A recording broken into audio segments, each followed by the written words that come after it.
गर्भाशय ग्रीवा का कैंसर यानी कि बच्चेदानी के मुंह का कैंसर, इसको सर्विकल कैंसर भी कहते हैं।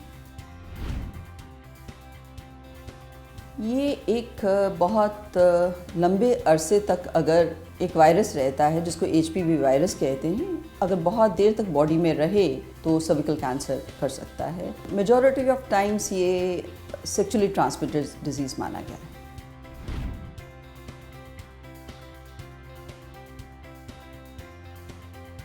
देखिए, बहुत बार अगर शुरू की बात करें तो हो सकता है कोई भी लक्षण ना हो। अगर किसी को डर्टी डिस्चार्ज होता है वैजिनल एरिया से तो एक ये लक्षण रहा। कभी कभार जो है अगर 2 मेंसेस के बीच में एबनॉर्मल ब्लीडिंग होती है तो ये भी एक लक्षण हो सकता है। सेक्सुअल इंटरकोर्स के बाद अगर ब्लीडिंग हो जाए तो वो भी एक लक्षण हो सकता है। अगर मीनोपॉज हो चुका है और अगर फिर ब्लीडिंग होती है या डर्टी डिस्चार्ज होता है वजाइना से तो ये कुछ लक्षण रहते हैं। मगर ऐसा मान के चलिए कि कभी कभार शुरू में कोई भी लक्षण नहीं होता है।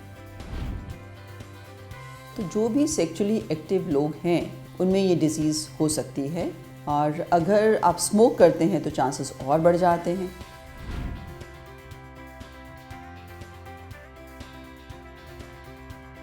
अगर हम सर्विकल कैंसर के डायग्नोसिस की बात करते हैं तो बहुत बार तो जब स्क्रीनिंग करते हैं तो कुछ ऐसा सस्पिशियस सा हमें लगता है, तो ऐसे में हम कोल्पोस्कोपी या बायोप्सी करते हैं और टिश्यू की बायोप्सी से डायग्नोसिस प्रूफ हो जाता है। तो पहली बात यह है कि प्रिवेंशन होना चाहिए और ऐसी नौबत ही नहीं आनी चाहिए कि इलाज की ज़रूरत पड़े।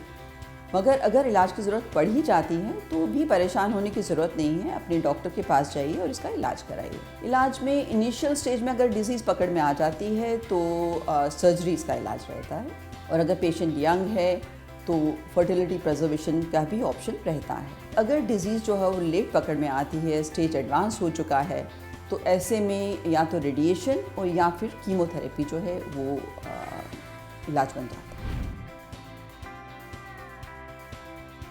2 प्रिवेंटिव मेजर्स जो बड़े इम्पॉर्टेंट हैं, उनमें से एक स्क्रीनिंग है और दूसरा जो वैक्सीनेशन है, जो सर्विकल कैंसर के लिए वैक्सीनेशन बना है, ये सेफ़ है। अपने 9 साल की ऊपर की बच्चियों को ज़रूर लगवाएं, और जो महिलाएं थोड़ी बड़ी हैं से 26 साल की उम्र तक तो करवाना ही करवाना है। उसके बाद अगर 45 ईयर्स की एज तक आप एक अपने गायनिकोलॉजिस्ट से मिलिए, वो आपको समझाएंगे कि इंजेक्शन आपके लिए ठीक है, तो प्लीज़ उसको लगवाइए।